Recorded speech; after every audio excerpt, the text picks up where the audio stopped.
میری شادی ایک امیر گھرانے میں ہوئی تھی۔ شادی کے دوسرے دن میرے سسر نے مجھے اور میرے شوہر کو ہنی مون کے لیے دبئی بھیج دیا تھا، جبکہ میرے شوہر ابھی ہنی مون کے لیے نہیں جانا چاہتے تھے، مگر میرے سسر نے ہم دونوں کو زبردستی ہنی مون کے لیے بھیج دیا تھا۔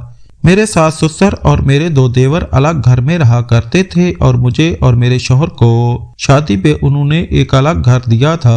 میرے سسر کا ماننا تھا کہ ہر کسی کو اپنی زندگی اپنے ڈھنگ سے جینے کا حق ہے، اس لیے انہوں نے شادی کے وقت بھی میرے شوہر کو علیحدہ کر دیا تھا۔ میں خوشی سے ہواؤں میں اڑ رہی تھی، کیونکہ میں تو کبھی شہر سے باہر بھی نہیں گئی تھی، نہ ہی ہم اتنے امیر تھے، وہ تو قسمت سے میرا رشتہ اس گھرانے میں ہو گیا تھا۔ میں نے جلدی اپنا سامان پیک کرنا شروع کر دیا۔ میرے شوہر کچھ زیادہ خوش نہیں تھے، انہیں کاروبار کی فکر ستائی جا رہی تھی، لیکن اپنے ابا کے سامنے وہ زیادہ کچھ نہیں کہہ سکتے تھے، کیونکہ سب کچھ میرے سسر کا تھا، اس لیے وہ میرے ساتھ دبئی کے لیے نکل گئے۔ 15 دن پلک جھپکتے ہی گزر گئے۔ شادی کے شروع کے دن ایسے ہی تو ہوتے ہیں، ایک دوسرے کی سنگت میں وقت کا پتہ ہی نہیں چلتا۔ البتہ ایک بات کچھ عجیب تھی کہ میرے شوہر کا رویہ میرے ساتھ کچھ اکھڑا سا لگتا تھا۔ میں نے جب وجہ پوچھی تو وہ یہی کہتے ہیں کہ میرے کاروبار کا بہت زیادہ نقصان ہو رہا ہے، اور یہ بات مجھے سمجھ نہیں آتی تھی، کیونکہ وہاں میرے سسر سب کچھ دیکھنے کے لیے موجود تھے۔ پھر شوہر کو کس بات کی فکر تھی؟ اکثر ان کو فون آتا تو وہ کمرے سے نکل جاتے ہیں، میرے سامنے بات بھی نہیں کرتے۔ بس اسی طرح 15 دن گزرے اور ہم نے واپسی کا سفر شروع کیا۔ میرا دل تو نہیں چاہ رہا تھا کہ اتنی جلدی یہ خوبصورت دن ختم ہو جائیں، لیکن واپسی کی ٹکٹ بھی پہلے سے ہی بک ہو چکی تھی۔ ہم ہوائی جہاز میں بیٹھے تو میرے شوہر نے تھکن سے آنکھیں بند کر لی، نہ جانے وہ کن خیالوں میں گم رہتے تھے۔ مجھے تو لگتا تھا کہ ان کا دل اور دھیان دفتر میں ہی رہتا ہے۔ ابھی بھی ان کے چہرے پر بہت عجیب سے تاثرات تھے۔ میں خوشی سے کچھ دیر ہی بیٹھی تھی کہ مجھے ایسا محسوس ہوا جیسے کسی کی نظریں میرے وجود پر جمی ہوں۔ میں نئی دلہن تھی، ہاتھوں میں چوڑیاں، چہرے پر سرخی زیورات بھی پہن رکھے تھے۔ میں نے جلدی سے اپنا دوپٹہ ٹھیک کیا اور پھر یہاں وہاں دیکھا تو میری نظر دور بیٹھے ایک آدمی پر پڑی، جس کی نظر مجھ پر جمی ہوئی تھی۔ وہ مجھے دیکھے جا رہا تھا۔ مجھے بڑی گھبراہٹ ہوئی۔ میں نے اپنے شوہر کی جانب دیکھا، جو ابھی بھی آنکھیں بند کیے بیٹھے تھے۔ پہلے میں نے سوچا کہ اپنے شوہر کو اٹھا کر اس آدمی کے بارے میں بتاؤں، لیکن پھر مجھے لگا میرے شوہر کیا سوچیں گے۔ ابھی ہماری شادی کو زیادہ دن نہیں ہوئے تھے، اسی لیے مجھے اپنے شوہر کے بارے میں زیادہ علم نہیں تھا۔ مجھے ڈر تھا کہ کہیں وہ اس سے جھگڑا کرنے نہ چلے جائیں۔ میں نے خود ہی یہ سوچ کے نظریں پھیر لی۔ میں نے اپنا دھیان اس کی طرف سے ہٹایا اور پھر خود اپنی آنکھیں بند کر لیں۔ خدا کر کے ہوائی جہاز لینڈ ہوا اور میں اپنے شوہر کا ہاتھ پکڑ کر ایئرپورٹ سے نکل آئی۔ گھر پہنچ کر میں نے سکون کا سانس لیا۔ میں ایک شریف گھرانے سے تعلق رکھتی تھی اور کسی غیر مرد کا خود پر یوں نظر جمائے رکھنا مجھے بہت ناگوار گزرا تھا۔ اگلی صبح میری اماں کا فون آیا۔ وہ کہنے لگی کہ واپس آ گئی ہو تو ماں سے بھی ملنے آ جاؤ، تم تو سسرال جا کر ہمیں بھول ہی گئی ہو۔ میں جو اپنا سامان کھولنے کے لیے بیٹھی تھی، اماں کی ناراضگی سن کر میں نے اسے ایسے ہی چھوڑ دیا اور اپنے شوہر سے کہا کہ مجھے میری ماں کی طرف چھوڑ آئیں۔ وہ اپنے لیپ ٹاپ پر کام کر رہے تھے۔ میری بات سنتے ہی فوراً سے اٹھ کھڑے ہوئے اور کہا چلو میں تمہیں چھوڑاؤں۔ میں حیران تھی کہ وہ ایک دم سے کیسے میری بات مان گئے تھے۔ خیر یہ بات میرے لیے خوشی کی تھی۔ میں جھٹ پٹ تیار ہوئی اور ان کے ساتھ چل پڑی، لیکن جیسے ہی گاڑی گھر سے باہر نکلی تو میری آنکھیں حیرت سے پھٹی کی پھٹی رہ گئیں۔ میں نے ایک نظر اپنے شوہر پر ڈالی، ان کی نظر سڑک پر تھی۔ میں نے کھڑکی سے دوسری نظر اس آدمی پر ڈالی جو میرا پیچھا کرتے ہوئے یہاں تک پہنچ گیا تھا۔ وہ میری طرف دیکھ رہا تھا۔ میری جان نکلنے لگی تھی۔ میں نے سوچا کہ اپنے شوہر کو بتاؤں یا پھر نہ بتاؤں۔ ایسی کوئی بات بتا کر میں انہیں پریشان نہیں کرنا چاہتی تھی، اس لیے خاموش ہو گئی۔ میرے شوہر نے مجھے اماں کے گھر چھوڑ دیا تھا اور رات کو لینے کے لیے آنے کا کہا تھا۔ میرے پاس سارا دن تھا۔ میں اماں کے گلے لگ گئی۔ ان کے ساتھ بہت اچھا وقت گزرا۔ شام کو چھوٹی بہن کے ساتھ چھت پر پہنچی تو ایک دفعہ پھر میرے ہوش اڑ گئے، کیونکہ وہ آدمی میری اماں کے گھر کے باہر ہی موجود تھا اور میں یہ بات اچھی طرح جان گئی تھی کہ وہ میرا ہی پیچھا کر رہا ہے۔ میرے ہاتھ پاؤں کانپنے لگے۔ پتہ نہیں وہ کیا چاہتا تھا، کیوں میرے پیچھے پڑا تھا۔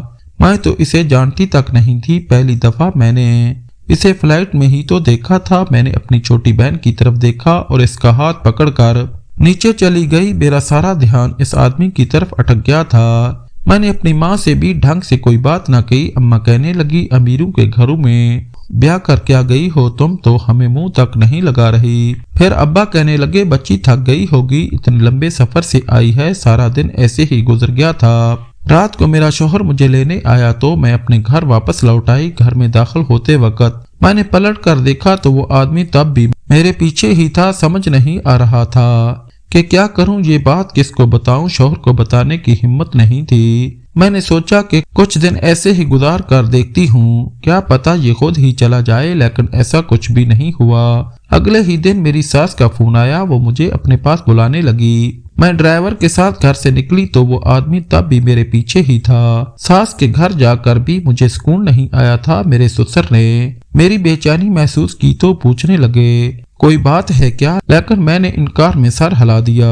फिर यहाँ वहाँ की बातें होने लगी। ससुर पूछने लगे, दुबई से क्या क्या सामान लाई थी, तुमने सामान खोल दिया है। मैंने बताया कि मैं सामान खोल नहीं सकी, अपनी माँ की तरफ चली गई थी और आज यहाँ आ गई हूँ। उन्होंने सर हिलाया और कहने लगे, कोई भी परेशानी हो तो तुम मुझे कह सकती हो। इनकी बात सुनकर मैं कुछ घबरा गई थी। ऐसा लगा कि जैसे वो मेरा चेहरा पढ़ रहे हैं। मैंने अच्छा कहकर नजरें चुरा ली और फिर ऐसे ही कुछ वक्त गुजार कर अपने घर चली आई। रात को बेचैनी से मुझे नींद भी नहीं आई। मैं करवट बदलती रही और फिर आधी रात को मैंने खिड़की से बाहर देखा तो वो आदमी तब भी बाहर ही खड़ा था। अब तो मेरी जान ही निकलने लगी थी। न जाने वो क्यों दिन रात मेरा पीछा कर रहा था। मैं सोच रही थी कि इस मसले का हल क्या निकालूं। इतने में मेरा शौहर उठ के मेरे पास आया और कहने लगा, तुम इतनी रात को यहाँ क्यों खड़ी हो। मैंने सोचा कि मैं अपने शौहर को सारी हकीकत बता दूं। मुझे डर भी लग रहा था और फिर मैंने अपने शौहर को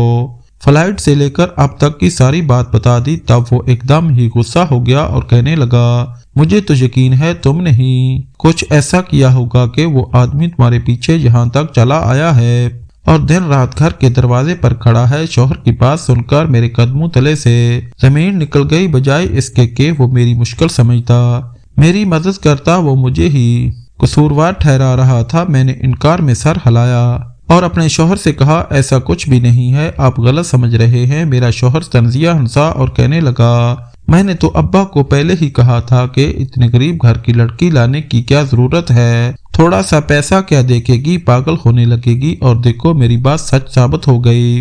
तुम्हें पैसे वाला शौहर मिला तो तुमने पुराने आशिक को भी साथ लगा लिया। तुम हो ही बाज़ात। मैं तो पहले ही तुम्हें जान गया था। अपने शौहर के ख्यालात जानकर मैं दंग रह गई। मुझे यकीन न आया कि वो मेरे बारे में ऐसा भी सोच सकते हैं। क्या इसीलिए वो मुझसे बेजार से थे? क्या ये शादी इनकी मर्जी के खिलाफ हुई थी? मेरा शौहर मुझे बातें सुनाकर वापस जाकर सो गया था और मैं सर पकड़कर बैठ गई थी। मेरी आंखों से आंसू बहने लगे थे। ये क्या मुसीबत आ गई। मैंने सोचा भी नहीं था कि शादी के कुछ ही दिनों बाद मुझे अपने शौहर का ऐसा रूप देखने को मिलेगा। जब कुछ समझ न आया तो मैं जाए नमाज बिछा कर बैठ गई और खुदा से दुआ मांगने लगी, अल्लाह ताला सब कुछ ठीक कर दे। यहाँ तो बात मेरा घर उजड़ने पर आ गई थी। मैंने सोचा भी नहीं था कि ऐसा कुछ हो जाएगा। वो आदमी कौन था, क्यों मेरे पीछे पड़ा था, मैं नहीं जानती थी, लेकिन इसकी वजह से मेरी जिंदगी जरूर उजड़ सकती थी। मेरे वालिदैन कोई सदमा बर्दाश्त नहीं कर सकते थे।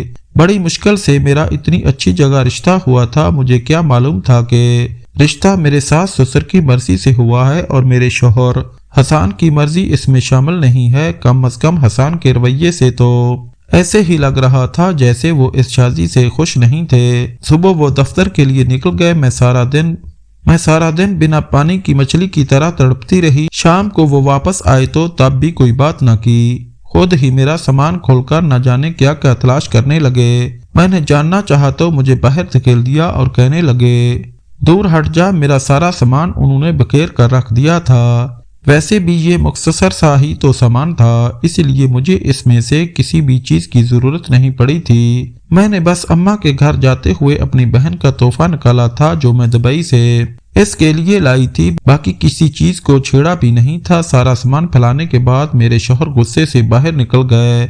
ऐसा लग रहा था कि जैसे इन्हें मेरे किरदार पर शक हो गया हो। वो कोई ऐसी चीज तलाश करना चाहते थे जिसके जरिए वो मुझे अपनी जिंदगी से हमेशा के लिए निकाल सके, लेकिन मेरे पास ऐसी कोई भी चीज नहीं थी। मेरा किसी से भी कोई तल्लक नहीं था। फिर काफी देर बाद मेरे शौहर वापस आए। इनका मिजाज तब भी ठीक नहीं था। मैं अपने कमरे की खिड़की से इन्हें देख रही थी। मैंने इन्हें गाड़ी से उतरकर घर में दाखिल होते देखा था। जिस अंदाज में हसन ने गाड़ी का दरवाजा बंद किया था, ऐसा लग रहा था जैसे वो हर चीज को तहस नहस कर देंगे। शायद मैंने अनजाने में कुछ ऐसा कर दिया था। कुछ देर मैंने कमरे में इंतजार किया, लेकिन मेरे शौहर ऊपर न आए। वो नीचे लाउंज में ही बैठ गए थे। मैं परेशानी के आलम में खिड़की पर पहुंची तो मेरी जान निकल गई, क्योंकि वही शख्स घर में दाखिल हो रहा था। इसे देखकर मेरे रोंगटे खड़े हो गए थे। इसका हमारे घर में आने के पीछे क्या मकसद हो सकता है? यकीनन वो यहाँ कोई नई मुसीबत खड़ी करने के लिए आया था। यही सोचकर मैं जल्दी इसे अपने कमरे से निकली और तेजी से लाउंज में पहुंची, लेकिन जब तक वो मेरे शौहर से कोई बात कर चुका था और मेरा शौहर गुस्से से इसे देख रहा था। जैसे ही मेरे शौहर की नजर मुझ पर पड़ी, इसने मेरा हाथ पकड़कर मुझे खींचा और इस आदमी की तरफ धकेल कर कहने लगा, जाओ ले जाओ इस बदकिरदार को, इसी के लिए तुम यहाँ आए हो ना। ये मेरे किसी काम की नहीं है। मुझे ऐसी बदकिरदार बीवी नहीं चाहिए। अपने शौहर के मुंह से ऐसी बात सुनकर मेरी जान निकल गई थी। मैंने कहा कि हसन, खुदा के वास्ते ऐसी बात ना करे। मैं इस शख्स को जानती भी नहीं हूँ। मेरी आंखों से आंसू बह रहे थे, लेकिन हसन को मुझ पर रहम नहीं आया था। वो कहने लगे, तुम्हारा इसके साथ कोई तल्लक तो जरूर है, जब भी तो ये तुम्हारा नाम लेकर यहाँ तक आ गया है, वरना किसी गैर में इतनी हिम्मत नहीं होती कि वो किसी लड़की के लिए इसके शौहर के सामने आवाज उठाए, जाओ दफा हो जाओ इसके साथ। हसन ने मुझे घर से निकलने पर मजबूर कर दिया था। आधी रात को मुझे धक्के देकर निकाल दिया गया। इस आदमी ने मुझे अपनी गाड़ी में धकेला और गाड़ी चला दी। मैंने गुस्से से इसे कहा कि दरवाजा खोलो और मुझे जाने दो, लेकिन वो तो जैसे बहरा हो गया था। मैं अब तक नहीं समझ पाई थी कि वो कौन है और मुझसे क्या चाहता है। मेरे शौहर ने क्यों मुझ पर एतबार न किया और इस आदमी की हर बात पर एतबार क्यों कर लिया? इस आदमी ने पता नहीं मेरे शौहर से ऐसा क्या कहा था कि मेरे शौहर ने आधी रात को ही मुझे घर से निकाल दिया था। फिर इसने मुझे आधी रात के अंधेरे में एक पागल खाने के सामने उतारा। मुझे समझ नहीं आया था कि वो मुझे यहाँ क्यों लाया है। वो मुझे खींचता हुआ अंदर ले गया। वहाँ एक कमरा बना हुआ था जिसमें सुर्ख रंग की लाइट जल रही थी और सुर्ख कमरे में ले जाकर इसने मेरे हाथ पांव बांध दिए और फिर इस वक्त मेरी जान निकल गई जब इसने एक करंट वाली मशीन मेरे जिस्म के साथ जोड़ी और एक हल्का सा झटका मुझे दिया। मेरा सारा वजूद लर्ज उठा था। एक हल्के से झटके ने मेरी जान निकाल दी थी। अब वो कहने लगा, अगर तुमने मेरी हर बात का जवाब न दिया तो मैं तुम्हारे साथ इससे भी ज्यादा बुरा करूंगा। और फिर इसने मुझे एक ऐसा सवाल पूछा जिसे सुनकर मैं दंग रह गई। मैंने इससे कहा कि मुझे कुछ मालूम नहीं है, तुम किस बारे में बात कर रहे हो? मेरी बात सुनकर इसका चेहरा गुस्से से सुर्ख हो गया और कहने लगा, तुम बहुत ही ढीठ हो, लेकिन याद रखना हम तुमसे सच उगलवा कर रहेंगे। मैंने परेशानी से इससे कहा कि मैं नहीं जानती तुम किस बारे में बात कर रहे हो।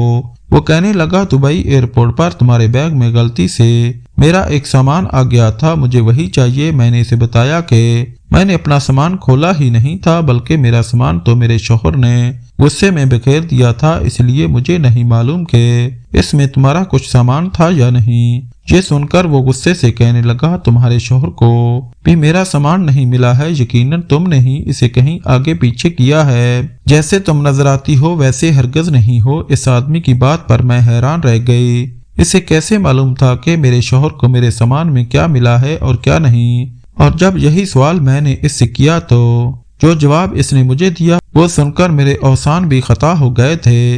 वो कहने लगा कि मैंने पहले तुम्हारे शौहर से अपना सामान मांगा था, लेकिन इसे वो सामान नहीं मिला। इसकी हर बात मेरी समझ से बाहर थी। पहले इस आदमी का मेरा पीछा करना, मुझ पर नजर रखना और अब ये कहना कि मेरे शौहर से इसकी बात हो चुकी है। मैंने कहा, तुम मुझे ठीक तरह से बताओ तुम कौन हो और क्या चाहते हो? किस सामान की बात कर रहे हो और मेरे सामान में तुम्हारी कोई चीज कैसे आई? फिर इसने मुझे बता दिया कि वो कौन है। वो अपने सामान की बात कर रहा है। सच इतना भयानक था जिसे सुनकर यकीन करना भी मुश्किल था। कितने ही लम्हे मैं सख्ते के आलम में इसे देखती रह गई। इस आदमी ने बताया कि वो मेरे शौहर का कजन है। और वो मेरा शौहर मिलकर दुबई से यहाँ हीरों की स्मगल करते हैं। जब मेरा शौहर मुझे हनीमून के लिए लेकर गया तो वहीं इसने कुछ कीमती हीरे भी स्मगल की खातिर लिए थे और इसे मेरे सामान में छुपा दिया था ताकि अगर पकड़ी भी जाऊं तो मैं ही पकड़ी जाऊं। अब वो दोनों वही हीरों को तलाश कर रहे थे। वो करोड़ों की मालियत के हीरे हैं और इनका मिलना बहुत जरूरी है। मेरा शौहर खुलकर सामने नहीं आना चाहता था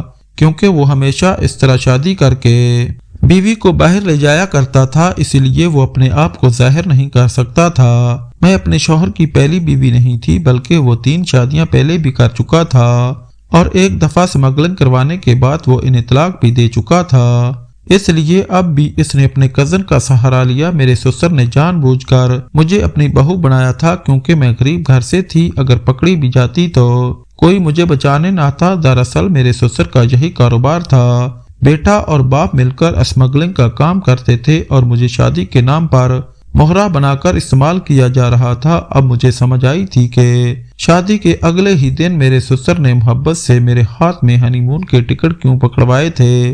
दरअसल वो तो मेरे जरिए हीरे स्मगल करना चाहते थे, लेकिन हैरत की बात यह थी कि मुझे इस हीरे के बारे में कुछ पता नहीं था। मैंने तो किसी भी सामान को हाथ तक नहीं लगाया था, इसीलिए वो जहाँ कहीं भी रखा गया था वहीं से मिलना चाहिए था। लेकिन वो आदमी कह रहा था कि अब वो हीरा मेरे सामान में मौजूद नहीं है। वो कहने लगा तुम्हारे सामान में एक छोटा सा सुर्ख रंग का डब्बा था, इसके अंदर तुम्हारे शौहर ने वो हीरा छुपाया था, लेकिन अब वो डब्बा तुम्हारे सामान में नहीं है। ये सुनकर मेरे होश उड़ गए क्योंकि वो सुर्ख रंग का डब्बा तो मैंने अपनी बहन की खातिर खरीदा था। इसके अंदर एक घड़ी थी। मुझे क्या मालूम था कि मेरे शौहर ने इस घड़ी के डब्बे के मखमल के नीचे ही हीरा छुपाया हुआ है। जब हसन को तलाश करने पर भी वो हीरा न मिला तो इसने अपने कजन से कहा कि वो मुझे यहाँ ले आए और मुझसे सच उगलवाए। मेरे घर वाले मेरे बारे में कुछ पता भी करते तो मैं ही बदकिरदार साबित होती। अब मैं सारा सच जान गई थी, लेकिन मैं अगर ये बात इस आदमी को बता देती तो मुझे यकीन था कि वो मुझे यहीं मारकर चला जाता।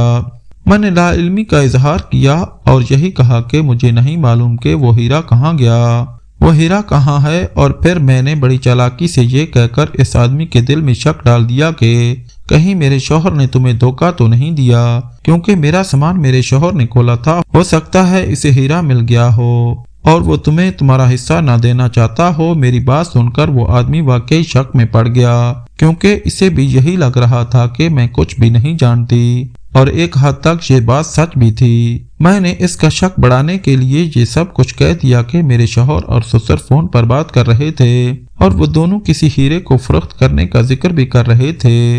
ये सुनकर इस आदमी ने घूर कर मुझे देखा और कहने लगा तुम सच कह रही हो। मैंने हाँ में सर हिलाया तो वो गुस्से से लाल हो गया। मैंने इसके आगे हाथ जोड़ दिया और कहा कि मुझे जाने दो, मेरा तो कोई कसूर नहीं है। अब तो तुम्हारा कजन भी मुझे नहीं अपनाएगा, वो मुझे तलाक दे देगा। हम गरीब लोग हैं, किसी को कुछ नहीं बताएंगे। इसने सर अनकार में हिलाया और कहने लगा मैं इतना बड़ा रिस्क नहीं ले सकता, तुम्हारा शौहर मुझसे धोखा करेगा। इस बात का अंदाजा मुझे पहले ही था। मैंने इस आदमी से कहा अगर तुम मुझे जाने दोगे तो तुम्हारे लिए ज्यादा आसानी होगी, क्योंकि मेरे अब्बा पुलिस में रिपोर्ट दर्ज करवाएंगे। पुलिस तुम लोगों के पीछे लगेगी और फिर बहुत से मसाइल पैदा होंगे।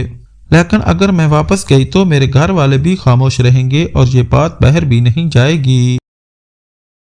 तुम अपने तौर पर हीरे की तलाश कर लेना। वैसे तो अब तक मेरा शौहर वो हीरे फरोख्त कर चुका होगा। ये कहकर मैंने खामोशी इख्तियार की तो वो सोच में पड़ गया और फिर कुछ सोचते हुए इसने मुझे आजाद कर दिया। इसने मुझे धमकी दी थी कि मैं ये बात किसी को भी नहीं बताऊंगी और मैंने भी वादा कर लिया था। मैं वापस अपने मेके पहुंच गई थी। मेरे माँ बाप मुझे देखकर हैरान रह गए थे। मैंने बहुत सोच समझकर अपने माँ बाप को सारी बात बता दी, लेकिन ये बात नहीं बताई कि वो हीरा मैंने गलती से छोटी बहन को दिया है। मेरे माँ बाप कहने लगे इतने खराब लोगों से रिश्ता तोड़ना ही बेहतर है। मेरे अब्बा ने खुद ही मेरे शौहर से बात करके मेरी तलाक करवा दी थी। मेरा शौहर ये सुनकर हक्का बक्का रह गया था कि इसके कजन ने मुझे छोड़ दिया है। इस बात को 4 ही दिन गुजरे थे और फिर मुझे पता चला कि किसी ने मेरे शौहर को गोली मारकर हलाक कर दिया और मेरे ससुर को इसी सदमे से हार्ट अटैक हो गया था। मैं जानती थी कि یہ کام جس نے کیا ہوگا، لیکن میرا خاموش رہنا ہی بہتر تھا۔ اور پھر جب پولیس نے تفتیش کی اور پتہ چل گیا کہ میرے شوہر کے کزن نے ہی اسے مارا تھا، اب وہ بھی جیل کی سلاخوں کے پیچھے پہنچ گیا تھا۔ سارے مجرم خود بخود اپنے انجام کو پہنچ گئے تھے۔ میں نے سوچا بھی نہیں تھا کہ وہ لوگ اس طرح ایک دوسرے کو مار دیں گے۔ میں نے اپنی بہن سے پوچھا کہ وہ گھڑی کہاں ہے جو میں نے تمہیں تحفے میں دی تھی۔ تب وہ الماری سے ڈبہ نکال کر لے آئی۔ کہنے لگی، باجی میری دوست کی شادی آنے والی ہے، یہ گھڑی میں وہاں پہن کر جاؤں گی۔ میں نے جلدی سے اس گھڑی کا مخمل ہٹایا تو میری آنکھیں چمک اٹھیں۔ وہاں ہیرے چمک رہے تھے۔ میں نے چپکے سے اس ہیرے کو اپنی مٹھی میں دبا لیا۔ اس ہیرے کا اصل حقدار کون تھا میں نہیں جانتی تھی، لیکن اب یہ ہیرا میرے پاس تھا۔ فی الحال تو مجھے خاموش رہنا تھا۔ ان ہیروں کو بیچ کر ہماری قسمت بدل سکتی ہے، لیکن میں نے سن رکھا تھا کہ اس طرح کے ہیرے کھلے عام فروخت بھی نہیں ہوتے۔ آپ لوگ مجھے بتائیں کہ میں نے ٹھیک کیا ہے یا غلط، کیونکہ جو کچھ میرے ساتھ ہوا تھا وہ بھی تو صحیح نہیں تھا۔ پھر یہ ہیرا میں کیسے دیتی؟ شاید میں ہی اس کی اصل حقدار تھی، کیونکہ اگر میں پکڑی جاتی تو مجھے نہ جانے کتنی بڑی سزا ملتی اور میرے اصل مجرم فرار ہو جاتے۔ میری والدین سے ہاتھ جوڑ کر گزارش ہے کہ وہ اپنی بہن بیٹی کا رشتہ کرتے ہوئے امیر لڑکا نہ دیکھا کریں، بلکہ کوئی غیرت مند جو آپ کی بیٹی کا خیال رکھے، تاکہ ہماری بہن بیٹی عزت سے اپنی زندگی گزار سکے۔ میری اللہ رب العزت سے دعا ہے کہ وہ ہر بہن بیٹی کے نصیب اچھے اور نیک بنائے۔ آمین ثم آمین۔ آپ دوست احباب کمنٹس باکس میں آمین لکھ کر ہماری اس دعا میں شامل ہو جائیں۔ جزاک اللہ۔ خواہش صرف اتنی ہے کہ کچھ الفاظ لکھوں جس سے کوئی گمراہی کے راستے پہ جاتے جاتے رک جائے، اور نہ بھی رکے تو سوچ میں ضرور پڑ جائے۔ دوستو، امید کرتا ہوں کہ آپ کو یہ ہماری کہانی پسند آئی ہوگی۔ کہانی پسند آئی ہو تو ویڈیو کو لائک کریں، کمنٹ کریں، شیئر کرنا بالکل بھی نہ بھولیں۔ اور ہاں، اگر آپ اس چینل پر نئے ہوں تو اس چینل کو سبسکرائب ضرور کریں اور نوٹیفیکیشن کو ضرور دبائیں، تاکہ آنے والی کہانی سب سے پہلے آپ کو مل سکے۔ ملتے ہیں کل ایک نئی اور دلچسپ کہانی کے ساتھ۔ اللہ حافظ۔